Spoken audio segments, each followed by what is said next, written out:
É a primeira entrevista dessa série, programas que a gente vai poder debater sempre às quartas-feiras. O programa será com o professor Sebastião Salésio Rex. Professor Salésio é professor graduado em letras por 8 anos, dirigiu a Coordenadoria Regional de Ensino em Tubarão, antiga UCRE. Foi vice-reitor, pró-reitor de Ensino, Pesquisa e Extensão da Unisul. Foi reitor entre 2013 e 2017, quando também presidiu a CAF e hoje é o presidente da Fundação Unisul. Também é o presidente da UniTV Santa Catarina. Professor Sebastião Salésio Rex. Que prazer tê-lo aqui na estreia do meu programa Linha de Fogo. Boa noite, ou bom dia, ou boa tarde, porque o nosso programa sempre será reapresentado. Ô Dura, posso te chamar assim, né? Claro, que prazer, deve. Que prazer poder inaugurar a sua estreia na UniTV. Boa noite, bom dia, boa tarde a todos os nossos telespectadores. O senhor está nervoso comigo, professor? Já vou começar. Está nervoso porque nos bastidores houveram comentários dizendo que Linha de Fogo, está todo mundo na expectativa, o que eu vou falar com o senhor, o que nós vamos conversar. O senhor está tranquilo? Quer uma aguinha, um café, um calmante? Não, eu estou emocionado. Opa! Emocionado. Por uma razão, eu acho que a TV, a UniTV, era uma conquista da nossa região. E eu tenho o prazer de inaugurar esse programa porque você é um elo da nossa comunidade. Então, eu estou muito emocionado por isso. Ô, professor, a sua formação é letras. Eu pergunto sempre para professores que deixaram a sala de aula. Eles têm saudades da sala de aula. O senhor tem saudade da sala de aula? Tenho. Deixa eu comentar um pouco, porque isso lembra um pouco a sua história. A minha história. Porque a sua formação é letras, conforme eu falei, né? Eu aprendi a gostar da sala de aula, né, pela geração de jovem que eu convivi. Eu fui professor muito jovem, né? Aos 18 anos eu iniciei a minha carreira de professor. E não raro, né, a geração de estudantes que eu lidava era uma geração de 15, 16, 17 anos. Estamos falando da década... De 70. De 70, né? Então, eu convivia com esses alunos não só na sala de aula. Eu era amigo dessa turma também fora da sala de aula. E isso gerou um sentimento de responsabilidade, né? De conduzir projetos de vida daquela geração. E hoje eu vejo como foi importante o professor ser professor e ser amigo. O senhor foi professor no momento político brasileiro onde estava instalado uma ditadura ou militarismo aqui no Brasil. O senhor conviveu aquele momento ali, professor? Eu convivi isso mais na universidade. Na universidade o senhor sentiu isso? Na universidade isso era mais presente, né? Naquele momento, na escola em si, né, não havia esse tipo de o que se chama de repressão entre os estudantes. Não. Eu acho que o meu início de carreira não sofreu nada, né, nesse tipo de sentimento. Naquele momento, naquele período, muito se compôs, muito se fez boas e belas músicas no Brasil, que até hoje se perpetuam. Pergunto, olhando para o senhor, conhecendo como eu lhe conheço há muitos anos, qual é o seu estilo de música preferida? Me parece que é um clássico, eu estou meio que olhando e analisando o senhor. É a música clássica, pelo jeito assim, professor? Eu gosto de música.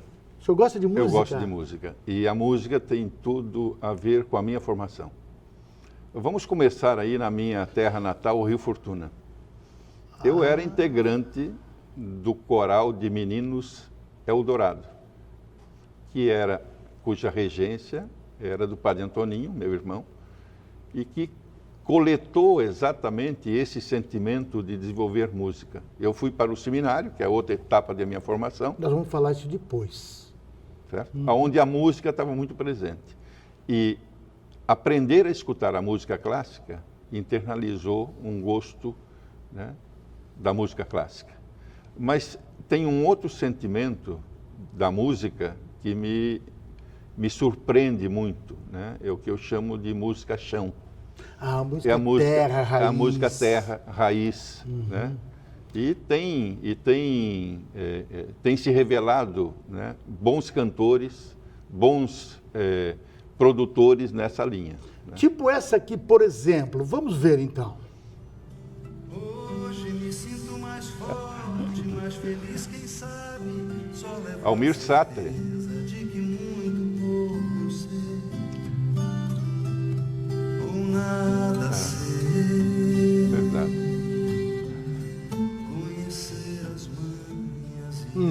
Essa música de Almir Sater, né? O Almir Sater teve o prazer de vir no Uniluz e cantou essa música no Uniluz. Eu lembro, eu estava aqui. Mas essa música, ela tem que ser consumida, né, numa reflexão. Porque eu não tenho dúvida de que ao produzir essa música, ele teve inspiração, né? E nessa hora... Porque essa música une espiritualidade, une cultura e une a história. A história, né?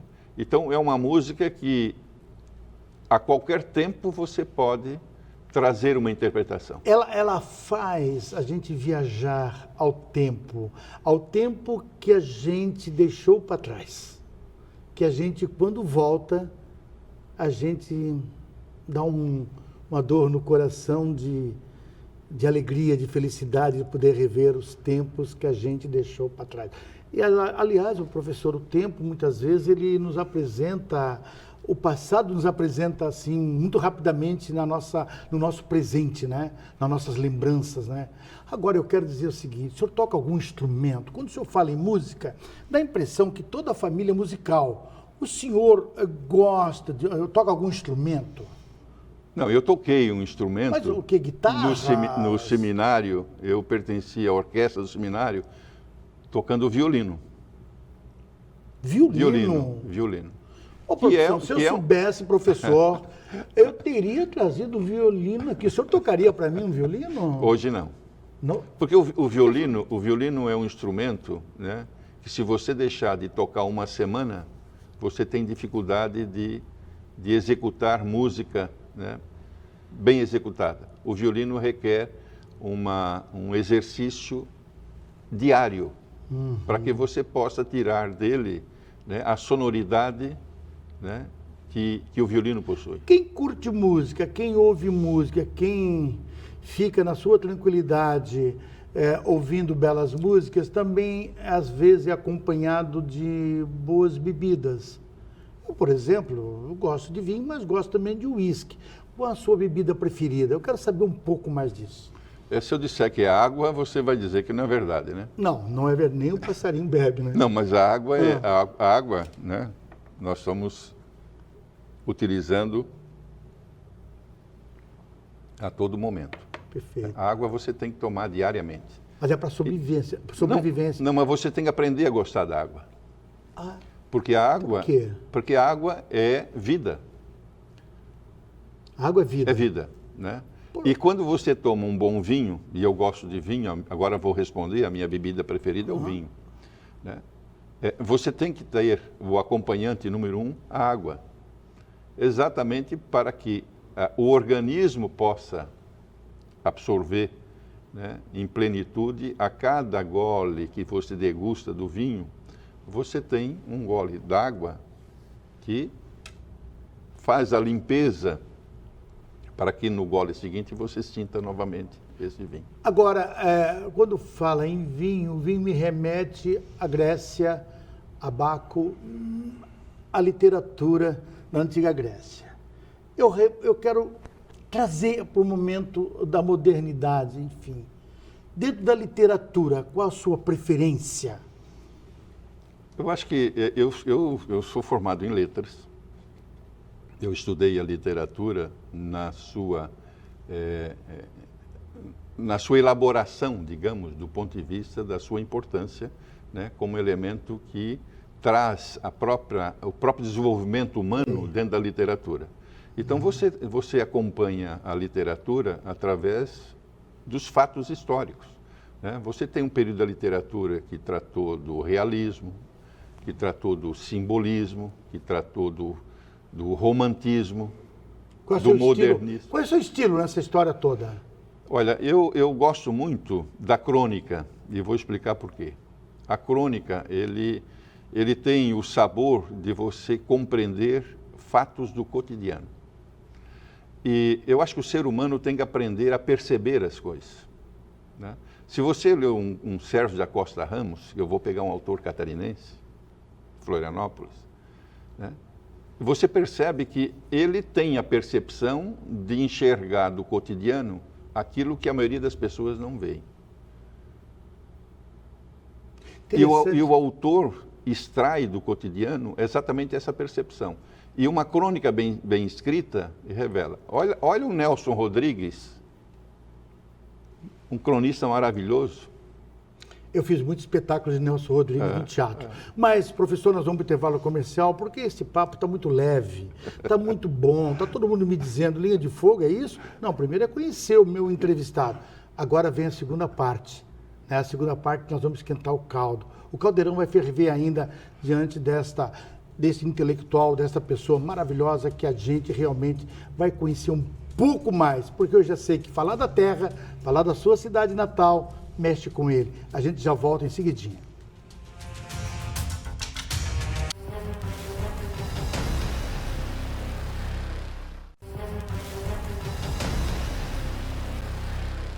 Estamos de volta com Linha de Fogo, hoje estreando o nosso programa hoje, com o presidente da nossa UniTV-SC e da Fundação Unisul, professor Sebastião Salésio Hertz. Nós terminamos o intervalo aqui, iniciamos o intervalo e terminamos com um questionamento muito legal sobre literatura.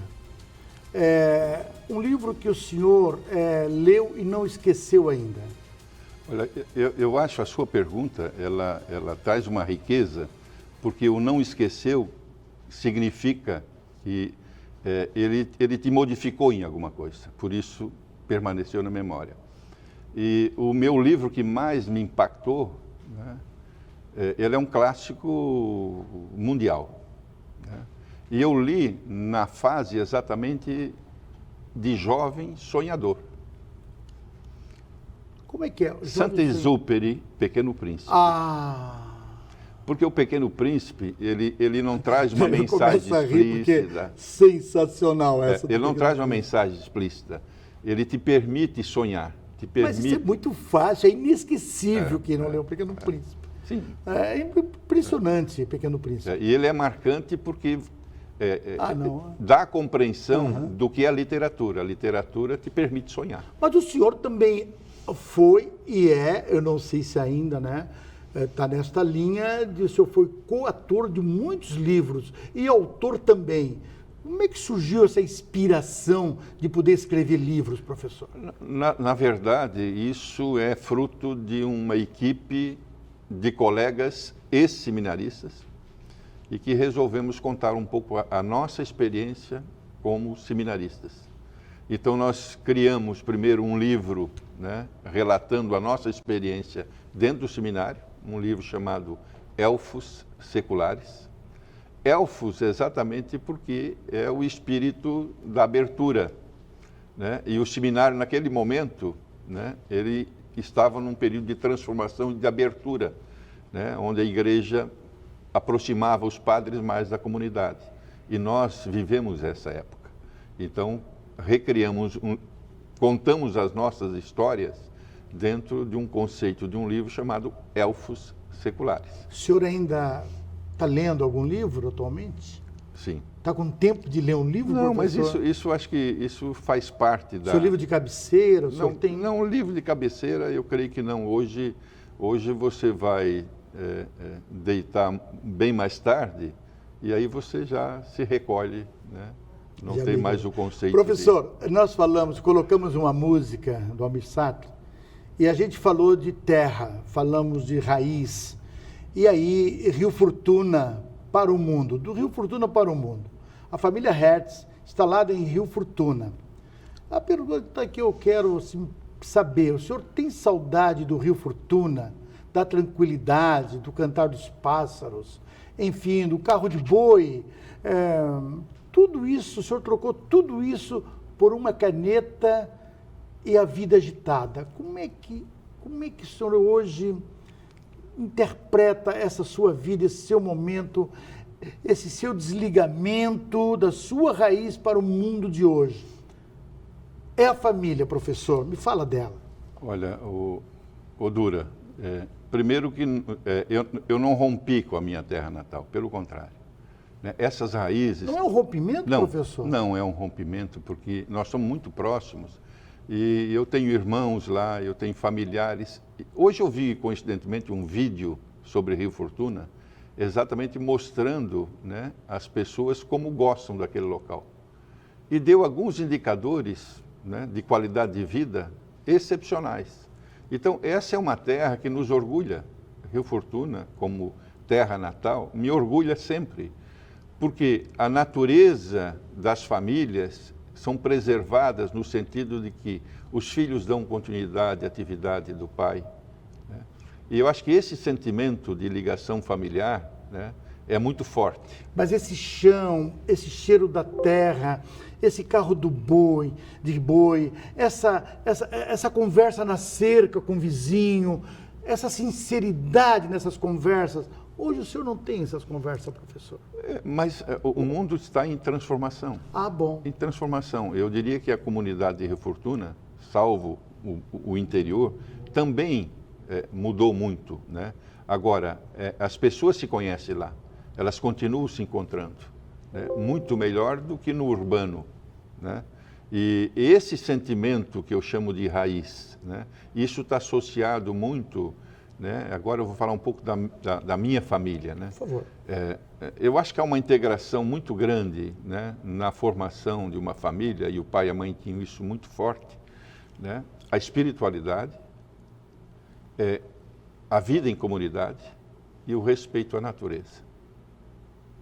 Eu acho que são três coisas fundamentais para que uma comunidade tenha os seus valores permanentemente renovados, né? Então, se você recordar cenas da infância, você tem esses três elementos muito presentes. Agora, teve um momento, digamos, de 10 anos atrás, que lhe marcou muito a sua família. O alicerce, o pilar central da família, a referência, o senhor perdeu seu pai. Essa mensagem, parece-me que ela mexeu muito com as pessoas que conviviam muito com vocês. Vamos ver essa mensagem aí. Achei linda essa mensagem. O braço forte na lavoura e o ideal de servir a comunidade no coração. A Gruta Nossa Senhora de Lourdes. A propriedade de terras era a fonte do trabalho e do sustento. De sua propriedade, doou um belo espaço para ser construída a gruta, que hoje é um belo cartão postal e representa um lugar de encontro da comunidade e de ritualização da fé. Cremos que sintetiza os valores fundamentais do casal: a terra, natureza, a sua gente, comunidade e a religiosidade, fé. O senhor vem de uma família religiosa, tem irmãos padre, tem uma irmã freira. O senhor quase chegou lá. quase chegou a ser padre. Esta mensagem, principalmente de fé, de esperança, de religião acima de tudo e de fé, repito, foi quando o seu pai faleceu em 2011. O que significa este momento que a gente está recordando com o senhor? Essa mensagem eu escrevi no agradecimento a todas aquelas pessoas que carinhosamente nos cumprimentavam e nos confortavam, né?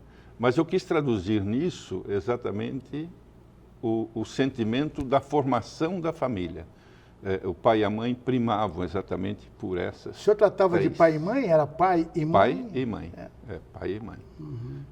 E isso traduz exatamente o sentimento, porque tem o pseudônimo dela é Cora Coralina, né? Cora Coralina. E ela diz uma coisa muito interessante, que é uma autora que eu acho que nos traz mensagem e vivência, né? Ela diz o seguinte, né? Se nós não tocarmos o coração das pessoas, não faz muito sentido a nossa vida. Ou seja, a vida só faz sentido se os nossos atos alcançar o coração das pessoas. Cora Coralina, poetisa goiana. Ela de Goiás, né? Goiás. Do estado lá. Agora, é interessante que o senhor se emociona, porque o senhor reviveu um pequeno momento agora, professor? Eu acho que com essa mensagem agora, escrita pelo senhor. Teve algum momento agora que o senhor lembrou daquela cena? A nossa entrevista, eu estou achando assim sensacional, porque ela é reflexiva do ponto de vista, né, da sua trajetória, né? Mas eu gosto sempre de associar a trajetória das pessoas a efetivamente qual é o significado que tem, né, na transformação, né? E eu sou muito ligado à educação, né? Você é ligado à educação. Hoje eu sou membro do Conselho Estadual de Educação. E hoje se discute muito o tema educação, especialmente nesse aspecto. E quando você fala em valores, né, eu estou trabalhando muito com o Matiola no Colégio de Honra para que o nosso colégio realmente, cada vez mais, assimile, né, essa máxima da educação. Você tem que trazer a ciência, você tem que trazer a cultura e você tem que trazer a família para esse acompanhamento, porque se a educação não se traduzir num impulso para o projeto de vida dos nossos estudantes, nós estamos falhando como educadores. Professor Sebastião Salésio Hertz, eu nunca usei Sebastião, interessante, né? Eu só usava Salésio Hertz, né? É mais direto. O senhor falou em família, é impressionante como se fala em família, né? E ao mesmo tempo, eu percebo, pela pesquisa que foi feita pela produção, que o senhor vem de uma família religiosa. O senhor, por pouco, não foi padre. O senhor não pensou em nenhum momento, age como padre, talvez pense como padre, um educador, naturalmente dá para perceber, e na prática o senhor nunca pensou em ser padre? Seja sincero, por que o senhor fugiu do seminário? Uma boa pergunta. Por que o senhor fugiu do seminário? Padre Paulo, Padre Marcos, Padre Paulo, Padre Marcos, Padre Antoninho e a irmã... Irmã Maria. Irmã Maria. Faltou o Padre Salésio, Sebastião Salésio. O senhor fugiu do seminário? Não, mas faltou ainda o Padre Silvestre, o Padre Damasceno, o Padre Tarcísio e o Padre Salésio. Nós 4 também estivemos no seminário. E aí, o único que os 4 não foram padres? Não, esses 4 que eu citei somos nós, que atividade, né? 3 irmãos desses que eu citei hoje, o Silvestre, que foi reitor da Unisul. Sim. Né? O Tarcísio, Jaime, como era mais conhecido, funcionário do BRDE, e o Damasceno também, em impressionante que são todos nomes de santos. Sim, a mãe Sebastião, São Sebastião. A mãe tinha essa preferência, né? 20 de janeiro, eu digo sim, uma data, dia de São Sebastião. Olha só. Agora, é interessante essa composição Sebastião Salésio. Sebastião é o dia do santo, né? Mas naquela época tinha um frei missionário chamado Salésio. Excelente orador, excelente pregador. Né? E a mãe olhou E a mãe se encantou com o Frei Salésio e trouxe junto com o Sebastião. Olha Aí só, deu essa mas quer ver composição. só, a produção foi atrás, essa produção muito competente, ela foi atrás de um depoimento. Vamos ver então. Boa noite aos telespectadores da TV, UniTV, da Unisul. Como o Salésio está sendo entrevistado nesta noite, eu gostaria de colocar um pouquinho da figura do Salésio em nossa família. Ele é de uma família tradicional de Fortuna, com 15 irmãos, 9 homens, 6 mulheres. E dos homens, praticamente 7 cursaram universidade. O Salésio é o último filho, o caçula se diz, dos homens. Ele representa para a nossa família um orgulho muito grande.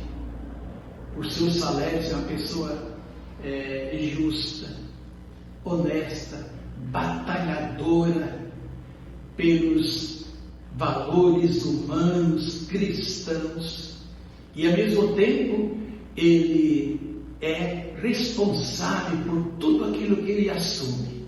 A família se orgulha, Salésio, por ter você uma pessoa pública, uma pessoa responsável, uma pessoa que trabalha para... Queridíssimo Padre Marcos, o senhor está emocionado. Por que o senhor... Eu percebo que o senhor está emocionado. Esse é o irmão, né? O depoimento do irmão sempre emociona. É mesmo, professor? É linha de fogo, professor? É bom. É linha de fogo, professor? É bom, é bom. A gente pensa que linha de fogo é só o confronto. Não, linha de fogo também é emoção. É por isso que a gente vai para o intervalo comercial, para a gente tomar uma aguinha. Vamos tomar uma água. Porque nós vamos depois... Foi impactante, né? Foi impactante. Esse que é legal. Foi. É linha de fogo, professor. Vamos para o intervalo e a gente já volta em seguidinha.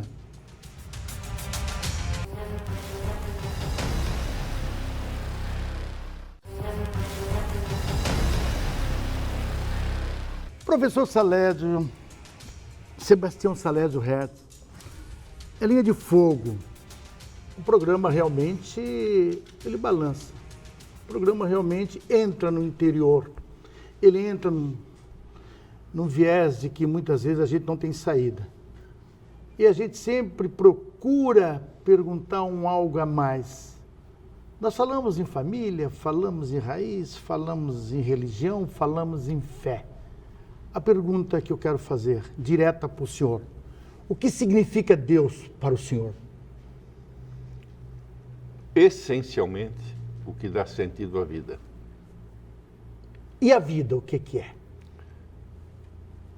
Energia. Energia boa. Saber viver é saber transmitir energia. Por isso que a palavra-chave que está associado ao sentido da vida é gratidão. Eu acho que se nós tivermos a humildade de agradecer todos os momentos da nossa vida, o levantar, a nossa capacidade de perceber as coisas, a nossa capacidade de transmitir, né? Ele tem que vir acompanhado de gratidão a um ser superior que nos deu sentido à vida. E se nós não tivermos crença num ser superior, Deus, o sentido da vida, ele se esvai, né? Porque não é a riqueza que traz felicidade, mas é a sua capacidade de viver cada momento, né? E buscando sempre a felicidade. Então a gratidão está associada a esse sentimento de sentido à vida. O senhor tem inimigos? Toda pessoa que trabalha com pessoas, né, convive com pessoas que pensam diferente. Eu não considero ninguém inimigo, porque eu tenho que respeitar a divergência. O senhor sabe fazer amigos? Eu acho que toda a minha vida eu convivi com pessoas que trabalhou em equipe. E as equipes de trabalho, as equipes, né, elas se transformam em conquista. E amigos, você não ganha, você conquista.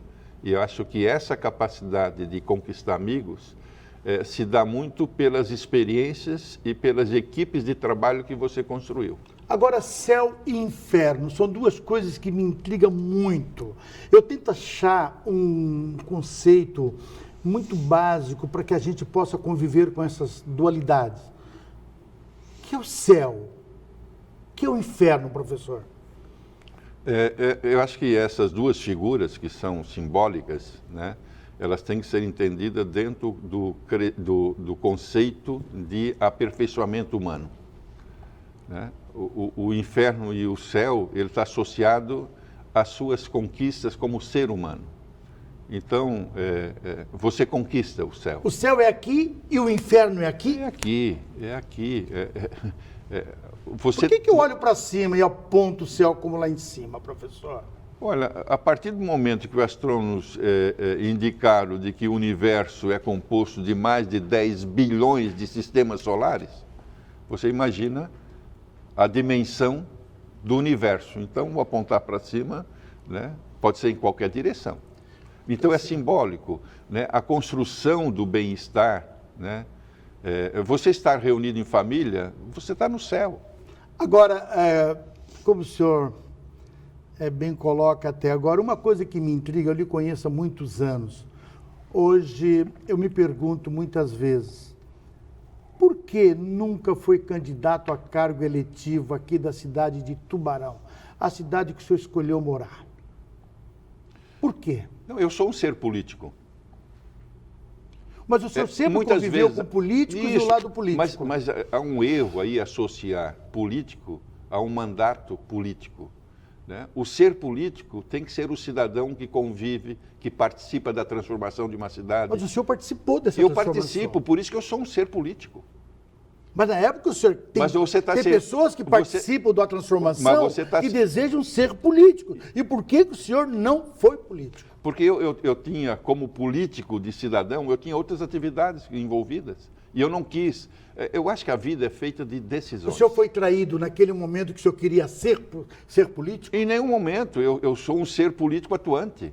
E a minha opção foi exatamente ser... Refiro-me a partidariamente, professor. Não, partidariamente... Cargo eletivo. Não, Todos somos os seres políticos. Mas cargo eletivo,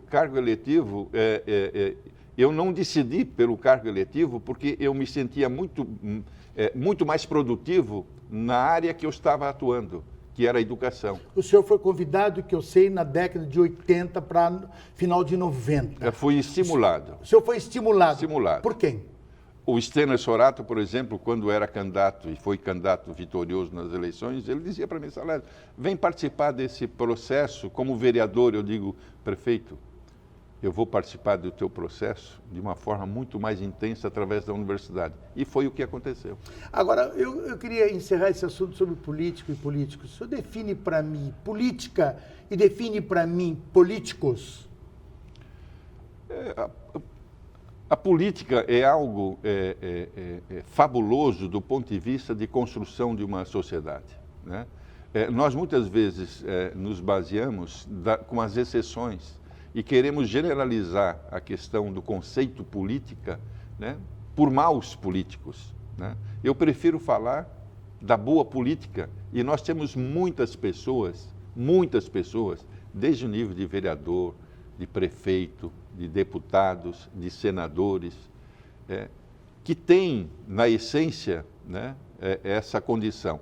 O que está ocorrendo no país, né, é uma questão cultural, né, e nós temos que superar isso. Podemos dizer isso, professor? Eu tenho convicção de que essa questão cultural ela tem que ser naturalmente vencida. Como é que a gente vence essa questão? Com bons exemplos. Bons exemplos seriam bons candidatos? Bons candidatos e uma boa interação com o eleitor. O eleitor não pode ir para uma eleição elegendo os seus candidatos e depois esperar outra eleição. Não, no decorrer do mandato, ele tem que acompanhar olho no olho, olha, a nossa comunidade precisa mais disso. Então, essa interação exatamente revela o bom político. E nós temos bons políticos. Olha, nós vamos para o último bloco, se eu não me engano, produção, e em seguida nós vamos falar de educação, que é um assunto que é palpitante. Eu vou falar muito pouco porque aí o senhor domina muito bem. Já voltamos em seguidinha aqui no Linha de Fogo. Esse foi fogo no finalzinho, né? Já voltamos em seguidinha com o nosso Linha de Fogo aqui pela nossa UniTV. Já voltamos.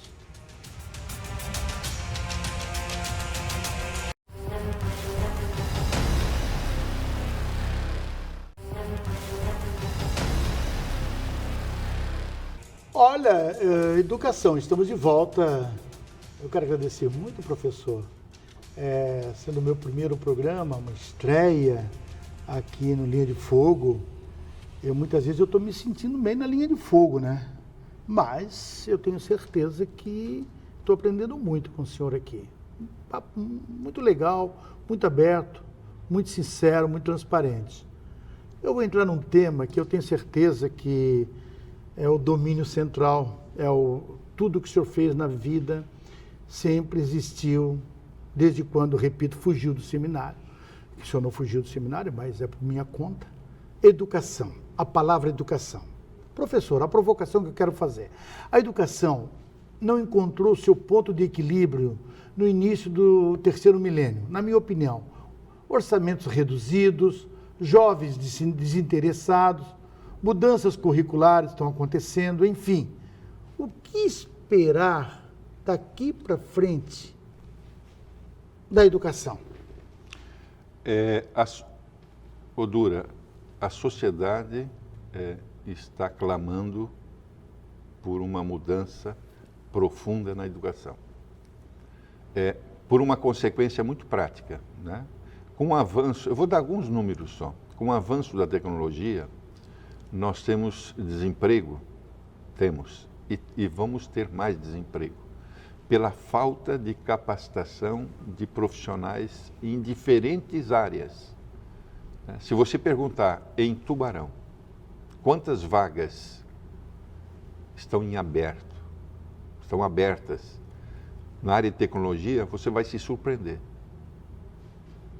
São mais de 50 a 100 funções que não se encontra, e muitas vezes as empresas têm que buscar de fora ou pagar acima da média do mercado para ter esses profissionais. E a mudança, né, ela tem que acontecer exatamente dentro dessa perspectiva, com melhor preparação dos professores, com melhor remuneração, uma valorização significativa, né, e, sobretudo, uma cobrança nos resultados, e resultados muitas vezes se interpreta o compromisso do professor de estar em sala de aula. Não, o resultado que nós temos que provocar nesse processo é o resultado da aprendizagem. Eu não tenho que medir o que o professor ensina, eu tenho que medir o que o aluno aprende. O foco tem que ser a aprendizagem. E se isso acontecer, os nossos estudantes vão estar preparados para o seu projeto de vida. E eles vão descobrir muito cedo que precisa a atuação do estudante como protagonista do processo de transformação. A escola está preparada para início do terceiro milênio, para a tecnologia, para essas mudanças, enfim, que o aluno está muitas vezes à frente do professor, à frente da própria escola? Dá para perceber isso, professor? Como mudar isso? Dura, eu acho que a pandemia trouxe um dado novo nesse processo. Ela acelerou, pelo menos, 5 anos, o processo de interação com essa nova tecnologia. Eu vou dar um exemplo. O Colégio Leão, no momento que se decretou a proibição de frequência presencial nas escolas, nós levamos 2 dias para instalar o processo interativo de educação não presencial.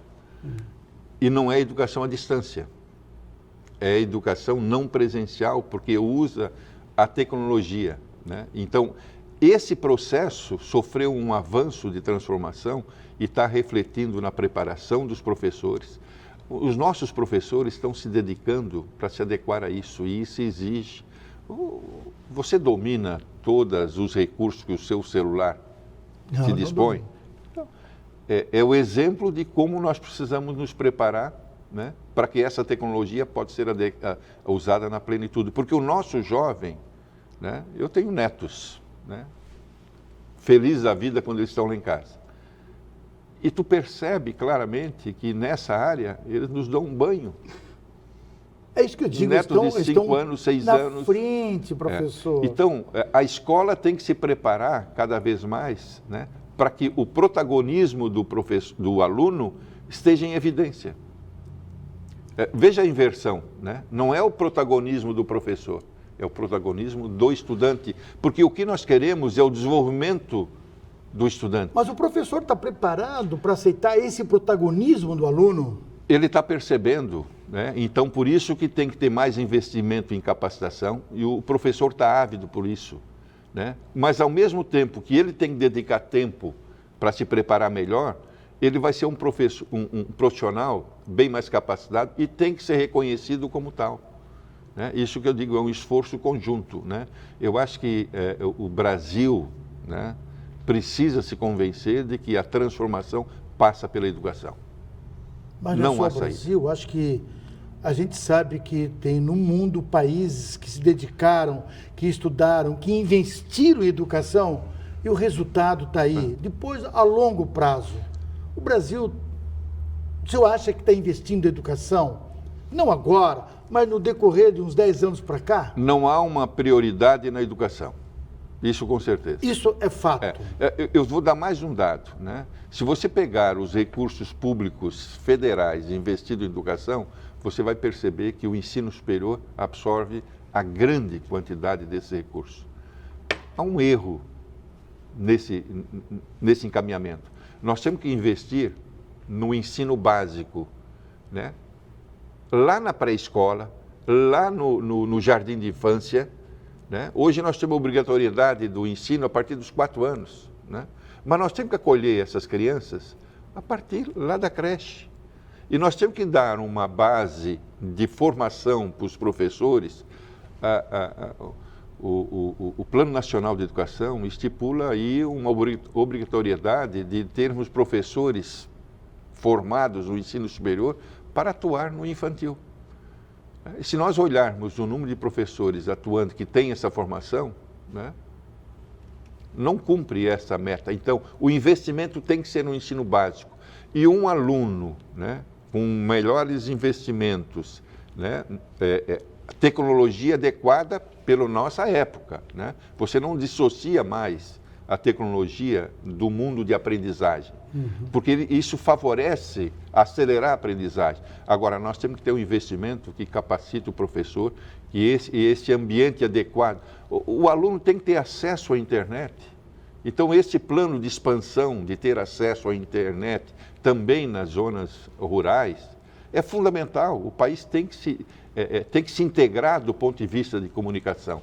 E a educação precisa dessa base. Agora, novamente, para o aluno ser protagonista, nós temos que ter professores melhor preparados e melhor remunerados, do ponto de vista de também, né, valorizar os talentos dessa transformação. E aí eu tenho certeza, o aluno, quando chega no ensino superior, né, ele vai ser um forte candidato a montar a sua startup, a ter iniciativa de inovação. Olha o centro de inovação esperando por esse estudante preparado dessa forma, né? E eu acho que a visão de futuro está nesses investimentos da educação, que você integra não só a sala de aula, mas, sobretudo, né, a prática, né, de desenvolver projetos de vida. Agora, a CAF foi uma grande sacada, principalmente assim que ela nasceu, a CAF. Foi a união de todas as universidades do Estado. Em 2016, o senhor foi presidente. E hoje eu percebo que ela não tem... se fala pouco da CAF, Se fala pouco dessa associação. Eu acho que ela perdeu força, entusiasmo. Ela deu certo, professor? Eu acho que são duas coisas. Primeiro, as instituições descentralizadas no estado de Santa Catarina, que nós chamamos do Sistema CAF. Não é a associação que eu presidi, é o Sistema CAF. Porque que teve uma visão de governantes que, lá na década de 70, investiram na construção, né, desse fenômeno de universidades no interior do estado. Hoje é um estado que diversificou na sua economia, ela tem índices diferenciados no Brasil por essa capacidade. Então, o Brasil, né, a CAF, se destaca exatamente por essa expansão. Agora, a associação, né, ela foi criada e ficou apenas na questão do vestibular. Caiu o vestibular, ela perde a sua função. Ela perdeu o sentido. Agora, na época que eu fui presidente, eu tinha a ideia de transformar o Sistema CAF numa universidade comunitária única no estado, que em termos de sustentabilidade seria a melhor coisa, mas aí não evoluiu exatamente pelo corporativismo individual das instituições, correto, que é natural. Como presidente da Fundação Unisul, a sua responsabilidade está maior, as grandes, digamos assim, gigante. Daqui para frente, qual é o rumo a seguir? Inovação. A Fundação tem que se reinventar. E nós temos já uma planificação em cima de 4 pilares. O Colégio Deon é um dos pilares fundamentais e nós temos que transformar cada vez mais o Colégio Deon como o colégio de referência do ensino básico. O Colégio Deon, ele tem tradição e ele vai se aprimorar nessa direção. O outro eixo é a TV. A UniTV, ela tem que buscar... Fala para mim desse novo momento. O senhor puxou aí um viés aqui muito interessante. Esse novo momento da UniTV que nós estamos vivendo agora. Eu acho que está associado muito nessa transformação tecnológica, né? Veja o esforço de toda a equipe, né, em transformar o sinal digital. É fantástico como entusiasmou a equipe da Unisul TV. E eu quero aqui cumprimentar cada um dos técnicos, servidores da UniTV, porque eles têm um trabalho de bastidor fantástico que o telespectador não enxerga. Mas eles estão presentes nesse programa há muitas horas antes de acontecer o programa, né? Então, esse entusiasmo da transformação do sinal digital, né, ele alavanca outras frentes. O senhor foi responsável por esse momento. Sua equipe foi responsável. Como o senhor se sente vendo nascer esse momento? Eu digo sempre, né, você trabalha em equipe, né, e em nenhum movimento, né, que eu estive presente na realização, quer na universidade, quer na TV, quer na UCRE, sempre eu valorizei a equipe e eu sempre tive equipes competentes, né? Então, a equipe da TV foi competente e é competente, né? Então, mérito para eles. Professor, de tudo que falamos, nós podemos reafirmar que tudo isso é verdade, professor. Na linha de fogo não tem meias palavras. Fale agora para o espelho, fale para a sua câmera exclusiva, para o meu espelho, diga se tudo isso que nós conversamos, o senhor se emocionou, o senhor reviveu, o senhor viajou no tempo, o senhor viajou no futuro, enfim, como o senhor sentiu neste momento na linha de fogo? Fale aqui para mim. Eu tenho que lembrar agora do Aristóteles. Ele tem em dado momento nas suas obras que ele diz assim, é fundamental que o homem conheça a si mesmo, ignoscete ipsum, em latim.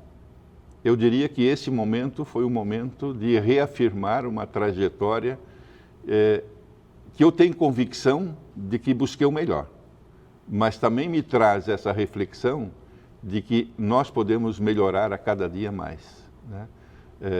É verdade, Odura, foi um programa de reflexão, né, profundo, né, me emocionei, né, mas que trouxe nessa reflexão alguns valores que eu acredito que eles eles servem, né, para também transformar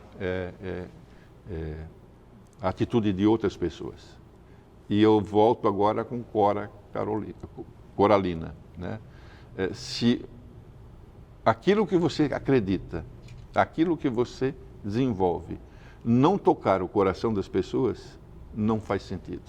Eu espero que o nosso programa tocou o coração das pessoas. Muitíssimo obrigado, professor. Sou gratíssimo ao senhor por esse momento de reflexão, esse momento de inteligência, esse momento onde eu me senti realizado, com certeza, conversando contigo. Foi muito legal mesmo, tá? Muito, muito, muito grato por esse momento agora. Parabéns, Dura, por ter assumido esse desafio que você vai, né, com esse programa, ajudar a nossa comunidade nessa integração assim e trazer pessoas. Assim espero e tenho fé. Na próxima quarta-feira, a partir das 21h30, estará conosco aqui, no Linha de Fogo, o prefeito de Tubarão, Juarez Carlos Ponticelli. Até lá, fique com Deus e muito obrigado.